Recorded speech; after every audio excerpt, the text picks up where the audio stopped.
24 ঘণ্টায় Russia Ukraine যুদ্ধ বন্ধ এবং ইসরায়েলি আগ্রাসনে জর্জরিত গাজাসহ পুরো বিশ্বেই পর্যায়ক্রমে শান্তির সুবাতাস ছড়িয়ে দেওয়ার প্রতিশ্রুতি দিয়ে দ্বিতীয়বার হোয়াইট হাউসের মসনদ নিশ্চিত করেছিলেন ডোনাল্ড ট্রাম্প। এর জন্য শুরু থেকেই শুল্ক হুমকিকে করেন প্রধান অস্ত্র।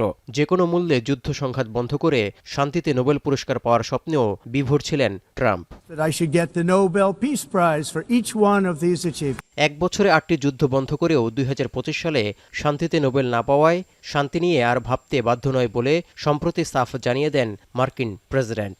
মাদক বিরোধী অভিযানের নামে 2026 সালের 3 জানুয়ারি ভেনেজুয়েলায় নজিরবিহীন মার্কিন হামলা যার বড় প্রমাণও। তেল সমৃদ্ধ দেশটির প্রেসিডেন্ট নিকোলাস মাদুরোকে স্ত্রীসহ যুক্তরাষ্ট্রে তুলে নিয়ে যাওয়া এবং শতাধিক নিহতের ঘটনায় হতবাক পুরো বিশ্ববাসী। এর রেশ না কাটতেই ন্যাটোর সদস্য দেশ ডেনমার্কের স্বায়ত্তশাসিত দ্বীপ গ্রিনল্যান্ড দখলে ট্রাম্পের বেপরোয়া সিদ্ধান্ত এবং অতিরিক্ত শুল্ক আরোপের হুমকিতে ফাটল ধরছে ইউরোপ যুক্তরাষ্ট্রের সম্পর্কে। মোট কথা, নিজের লক্ষ্য পূরণে শত্রু মিত্র কোনো কিছুরই তোয়াক্কা করছেন না ট্রাম্প। এসবের মধ্য দিয়ে দ্বিতীয় বিশ্বযুদ্ধের পর অন্য যে কোনো মার্কিন প্রেসিডেন্টের চেয়ে বিশ্ব ব্যবস্থাকে তিনি সবচেয়ে বেশি তছনছ করে দিচ্ছেন বলেও মনে করছেন সমালোচকরা। এমনকি দ্বিতীয় মেয়াদে প্রেসিডেন্ট হওয়ার 1 বছরেই বিশ্ব শৃঙ্খলাও ভেঙে দিয়েছেন বলে শিরোনাম হয়েছে আন্তর্জাতিক বিভিন্ন গণমাধ্যমে। Immediate negotiations to once again discuss the acquisition of Greenland by the United States. এমন তীব্র সমালোচনার মুখে জোর করে গ্রিনল্যান্ড দখলের সংখ্যা উড়িয়ে দিলেও পৃথিবীর বৃহত্তম দ্বীপটির মালিকানা পাওয়ার বাসনায় অনড় ট্রাম্প।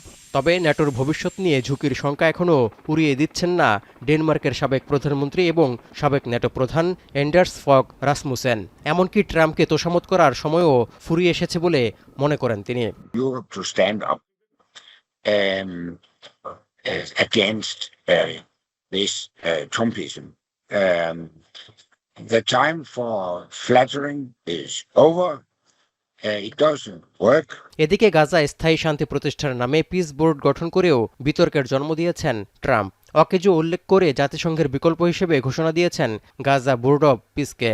আর আপত্তি থাকা সত্ত্বেও ট্রাম্প গঠিত বোর্ড অব পিসে ইসরায়েলের প্রধানমন্ত্রী বেনিয়ামিন নেতানিয়াহু যোগ দেবেন এমন খবরে সমালোচনার ঝড় বইছে। শুধু তাই নয়, ভেনেজুয়েলার পর মেক্সিকো ও কলম্বিয়াতেও সামরিক হস্তক্ষেপের চিন্তা করছেন বলে ইঙ্গিত দিয়ে রেখেছেন ট্রাম্প। এমনকি বিক্ষোভ চলাকালে ইরানের বর্তমান শাসন ব্যবস্থার বিরুদ্ধেও হামলার হুমকি দেন ট্রাম্প। কিছু হলেই বল প্রয়োগের হুমকি। বিতর্কিত পররাষ্ট্রনীতি, শুল্ক ও অভিবাসন নীতি নিয়ে সিদ্ধান্তে কেবল দেশের বাইরেই নয়, যুক্তরাষ্ট্রেও ট্রাম্পকে নিয়ে চলছে তুমুল সমালোচনা।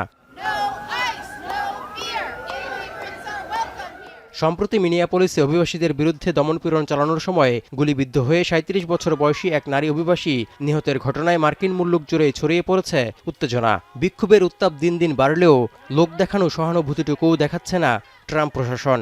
উল্টো দমনপীড়নের মাত্রা আরও বাড়িয়েছে। তৌহিদুর রহমান, এখন বিশ্ব।